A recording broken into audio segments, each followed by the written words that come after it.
Trump maybe just screwed over a whole bunch of truckers, and honestly, in just a few weeks from now, the trucking industry might change forever. So if you don't know what I'm talking about, Trump just passed a 25% truck tariff, okay? So starting November 1st, okay, this is super important. Starting November 1st, any class 3 through class 8 truck. So class 3 trucks are like the heavy duty pickup trucks, and then class 8 trucks are obviously your semi trucks. So any class 3 to class 8 truck imported into the US, even if it qualifies under the USMCA, this is super important, will be hit with a 25% tax on whatever part of its value wasn't made in America. Now, I know I threw a lot of information at you, so let me just break all this down. So basically, what this means is, if you don't know how trucks are made right now how the process looks like is a lot of the high value components of a semi truck or like a heavy duty pickup truck, box truck, whatever it might be. A lot of the high value components, like let's say the engine or the transmission, the axle, the tech in there, the electrical components, all that stuff gets manufactured and produced, and all the R&D and stuff like that gets done inside the US. So you'll have like the engine being made in somewhere in Michigan, you'll have the transmission somewhere in Virginia, in Tennessee they might make the axles, in California they might have like the electrical components on there, like the tech behind it. And then once they make these parts, they ship them off to Mexico, right over here, okay? Well, Mexico is down south, but you get the point. So they'll make all these components and then they'll ship them off to Mexico, where they'll do like the final assembly. So they take all these different parts and they throw them together. And then once they put all that entire truck together inside Mexico, they'll ship it back to the United States, and that's where it gets sold, obviously. Now, so far, I'm sure all of that is super easy to understand, okay? Now, the problem that comes into play is with the USMCA, okay? So let me just explain what that means and why that's a problem. So currently, under current USMCA trade deals, so USMCA just stands for United States, Mexico, Canada trade deal. It's just a trade deal we have with our closest allies, which is Canada and Mexico. Under this trade deal that we have, we're not gonna hit anyone with a tariff, okay? We're gonna trade freely between each other. We're not gonna impose any tariffs or taxes on each other, as long as 70% of the truck is being built in North America, okay? 70% of the value of a truck, like the parts, the components, the R&D, the assembly, 70% of the value of a truck has to come from North America. For example, if you want to assume we have a truck that's worth $200,000, okay? So we have a truck that's worth $200,000, and we assume that, let's say 60% of this truck's parts and, value of this truck, so it could be parts, assembly, R&D, all that good stuff, 60% of it comes from the United States. Let's say 30% of it comes from Mexico, some Mexican parts in there, Mexican manufactured parts, Mexican labor. And then 10%, I'll just put it over here, 10% comes from Canada. Now, if we combine all of this up, 60% from US, 10% from Canada, 30% from Mexico, this truck is technically 100% North American made. So the US is not going to impose any tariffs or taxes on it, okay? So pretty straightforward stuff so far. However, with this new Trump tariff, or with this new truck tariff that Trump is imposing, this new 25% tariff, whatever part of the truck's value that wasn't made in America, this is what's going to change. So we still have the $200,000 truck. 60% of it is made in the US, 10% is being made in Canada, and 30% is being made in Mexico. So even though 100% of this truck is USMCA, it fits that USMCA agreement, it passes that 70% mark, even though it passes that, we're still gonna tax, let's say 40% of this truck's value with a 25% tax. So in simple math terms, here's what it means. The US is going to look at this truck, it's going to see that 40% of it wasn't made in the US, okay? So it's gonna take that 40% and say, okay, 40% is not made in the US, the truck's value is $200,000, which means I believe it's $80,000, okay? $80,000 of this truck's value doesn't come from the US. So on this $80,000 portion, we're going to add on a 25% tax or tariff, okay? On this specific portion, not on the entire truck, on the portion that wasn't made in the US. So 25% of 80,000 is, of course, let's see over here, $20,000. Okay. So this truck that is being made, let's say it's a Peterbilt, this truck that's being made will have to now pay a $20,000 tax in order to get imported into America. Before, under the original rules, it wouldn't have to pay any tariff or any tax. But under these new rules, this truck, okay, the same truck that was being made before, now it becomes technically $20,000 more expensive. Now, I'm sure you're thinking to yourself, well, okay, all that makes sense. I know what this tariff is, I know how it works, but why are we doing this? Okay, why did Trump just put this 25% tariff on trucks, on semi-trucks? You know, what is the reason behind that? And just like with most things in politics, when it comes to the United States, the enemy that Trump is fighting is China. Okay, the short answer is China. So let me just explain in just a bit more detail. Now, it goes without saying, China and the US, they have major beef with each other, okay? I'm sure even if you're not a political person, you know that these two countries don't really get along, that well. So currently what we have done is the US has placed a direct tariff on Chinese imports, a bunch of Chinese imports. So these are things like EV, okay? It's on the manufacturing plants, currently on the auto manufacturing. So I'll just write A, manufacturing. So these are like cars that they're making, like BYD. It's a pretty good car, but we can't import it over here directly. So China can't send that car over here. It's going to get slapped with a massive tariff, and then it's just not going to be competitive in the US market, okay? So we have a bunch of tariffs on China. They have a bunch of tariffs on us directly. However, this is where a little tricky situation comes in. So China, what US was worried about is China is going to take all their parts. So they have they're starting to make their own engines. They're starting to make their own transmissions. They're starting to make electrical components, all that good stuff. They're starting to get very developed. Okay. They're starting to get really good on the tech side of things. They already have cheap labor that they can exploit. So they can manufacture this stuff, and they're starting to get better and better with the tech.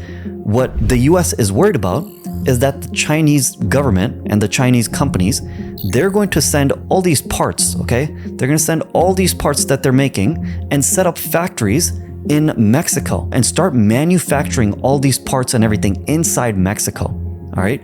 So technically, even though the Chinese government and these Chinese companies are making these products, they're doing all the R&D and the research and the development inside China, they could move all their manufacturing process to Mexico. They could do the final assembly in Mexico as well. And technically, they could pass that USMCA, that minimum requirement. Again, 70% of the truck has to be North American content to not get hit with any tariffs. So technically, if they did this, they could get past that 70% mark, because 70% of it could just come from Mexico, and then 20% of it could come from China, 10% from the US, something like that. And then if they did that, they could easily bring all these trucks, all these cars that they're making, they could easily bring it into the United States without paying any massive tariff fee or anything like that. And because the Chinese government heavily supports these industries like auto manufacturing, truck manufacturing, these aren't like private companies inside China. The Chinese government, it heavily backs these industries. It either outright controls it, or it provides like a lot of funding to it, or a lot of direction to it. So if these companies like BYD or FAW, if they wanted to manufacture a truck or vehicles or whatever it might be, the Chinese government will provide it funding and cheap loans and the cheap labor and stuff like that.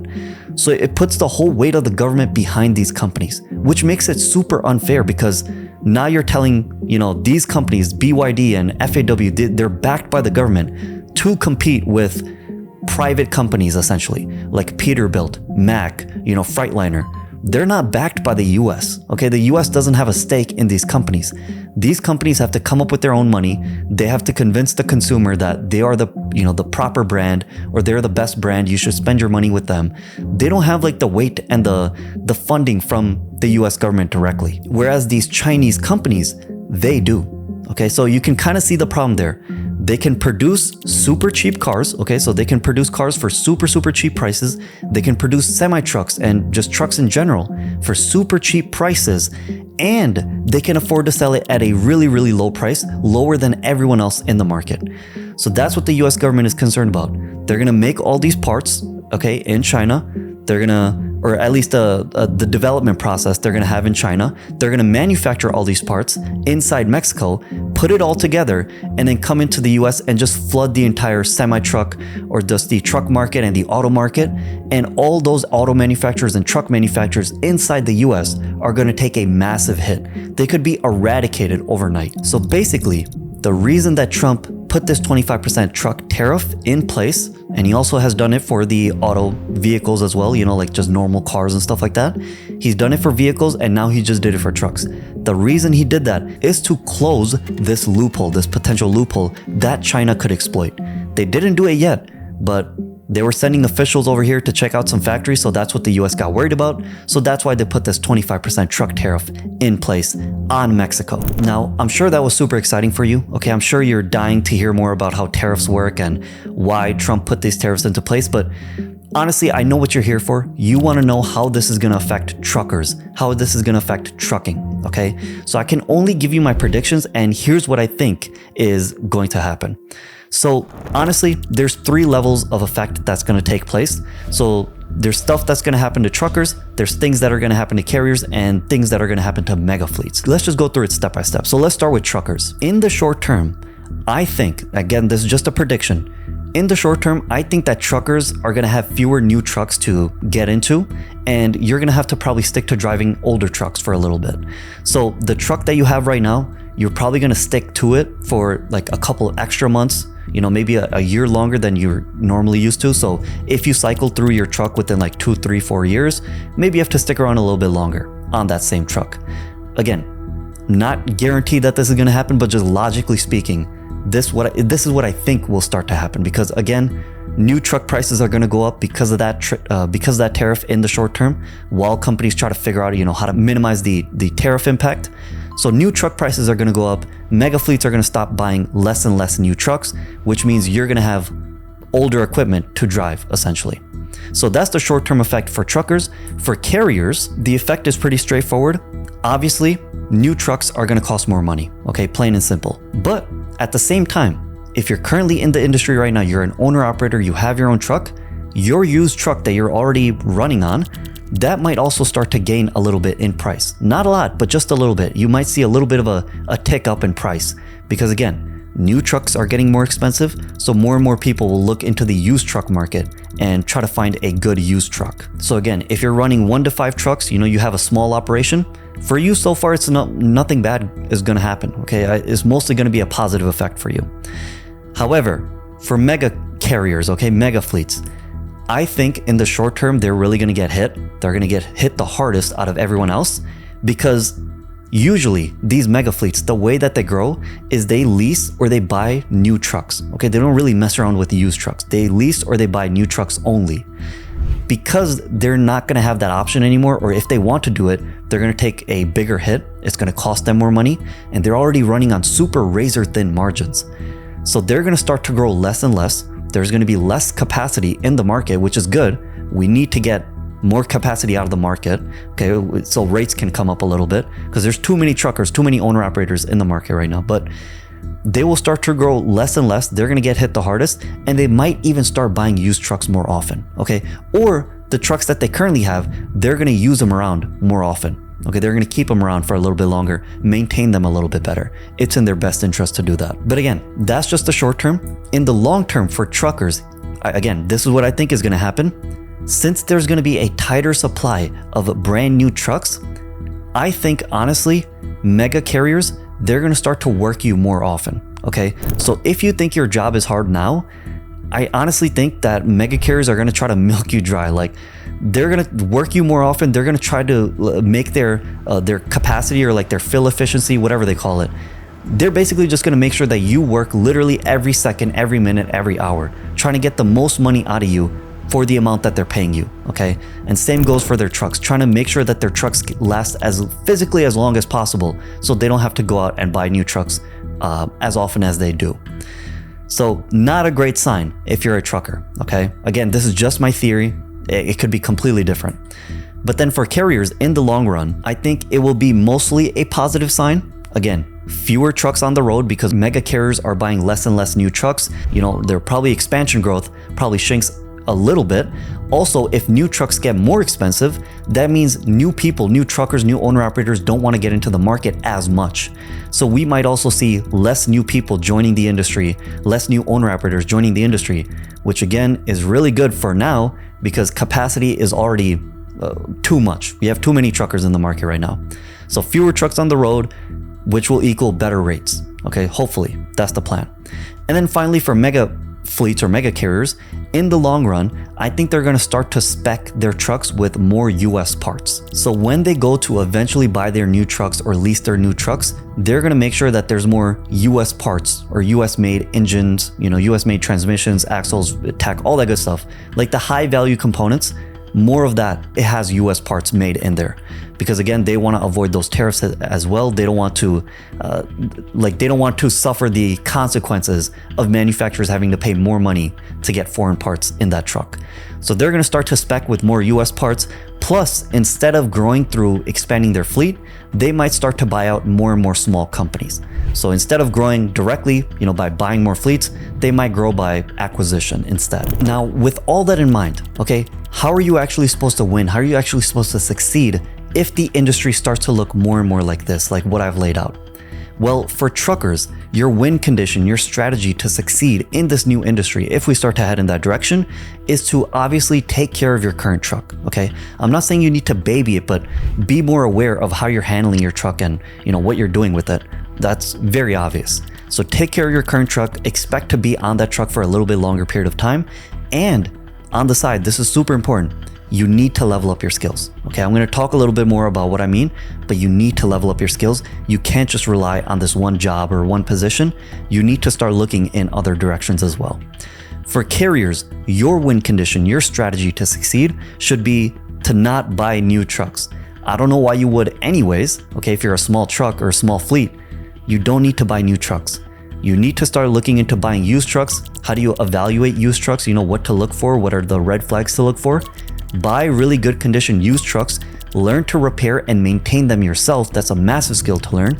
And speaking of skills, you need to learn how to dispatch for yourself. Just doing these 3 things alone, you will be in a really, really good position. Okay, and then you don't really have much concern. You'll be in a really good position. You can make a ton of money in this industry, even if new truck prices go up and the industry starts to look a little bit different. And then for mega carriers, what is their win condition? How are they going to try to succeed? Well, I don't know how else to put it, but I honestly think if this is the scenario that they're in, they're going to try to work their truck drivers to death. Okay, so if you're already struggling, if you're a truck driver and you're already doing way too much work, putting in hundreds of hours per week, they're going to probably do more. Okay, they'll find a way to do more because they need to be more efficient with the equipment that they currently have to obviously make up for the new truck prices. So they're going to keep the older equipment around for a longer period of time, and they're going to work you to death, make sure that their equipment usage is obviously increasing. And obviously, if they do need to end up buying new trucks, they're going to pass on that extra cost to these shippers. So people are just going to keep passing on the cost down to, the end consumer, the average American. So they're going to have to pay more prices. Inflation is going to go up. But you guys already know that tariffs make inflation go up. Again, I know that's a lot of information, but the main point that I'm trying to get across in this video is that don't wait for the government to come and save you, okay? Just because this truck tariff may possibly help you out, it might possibly help trucking rates come up a little bit, it might help avoid new people coming into the industry, so we fix the overcapacity issue. It might help with that. But you need to understand the government wasn't trying to help you out, okay? Trump wasn't trying to help truckers out. He could do a lot of things to help truckers out, but he hasn't done that yet. What the government is looking out for is the people in power, okay? And the people that support the people in power. They're not looking to come save you. So don't wait for the government to come save you. The only way to survive in this industry, the only way to make money in trucking is to gain new skills. And honestly, guys, there's really only 2 ways to do that, okay? The first method is to specialize. So if you're a truck driver, look to get some certifications like a hazmat certification. If you're an owner-operator, think about running more specialized equipment. So instead of just running drive-in or reefer semi-trucks, everyone's doing that. Think outside the box a little bit. You could maybe do drayage, you could do heavy haul. There's so many other, niches that you can enter into where there's not as much competition. But again, The problem with that is you're still stuck in this one area. If something happens to trucking, the rates go down, something like that happens, you might be out your job if you're a truck driver, or your entire business could start to tank. The better method, the best skill that you could possibly gain in the current, I think, industry right now is learning how to dispatch, okay? Because think about it. If you learn how to dispatch for yourself, you save a ton of money. But more importantly, if you learn how to dispatch, you can do it for other new carriers. There's literally thousands and thousands of new carriers joining the industry every single month. And those people, they're gonna look for truck dispatchers to help them find loads. Now, it doesn't matter what you think about truck dispatchers. I know some of you think, oh, truck dispatchers are scammers, you don't need them, blah, blah, blah. You don't need a lot of people in your life, okay? But you still use them. You still go to a mechanic, you can repair your own car, you still sell your house through a realtor, you can sell your own house. You know, it's not illegal to sell it by yourself. So there's still other people that you use, other industries that you rely on. The same thing applies to truck dispatching. Regardless of what you think, people want to work with truck dispatchers. You could be that person and you can make a ton of money. The only reason I'm telling you guys this is because I do this personally, okay? I know you guys aren't gonna like to hear it, but I literally make $1.6 million dispatching trucks. Okay, that's my full-time business. If you don't believe me, I have my tax returns publicly online, so you can verify it through there. But I make a ton of money dispatching trucks, and I teach other people how to do it for free. Okay, so I can literally show you how to dispatch trucks, how to start a truck dispatching business as well. So if you're interested in that, I have a full 7-part truck dispatching course on YouTube that's totally free, and you can go through right now. Just click on this video and I will see you in there.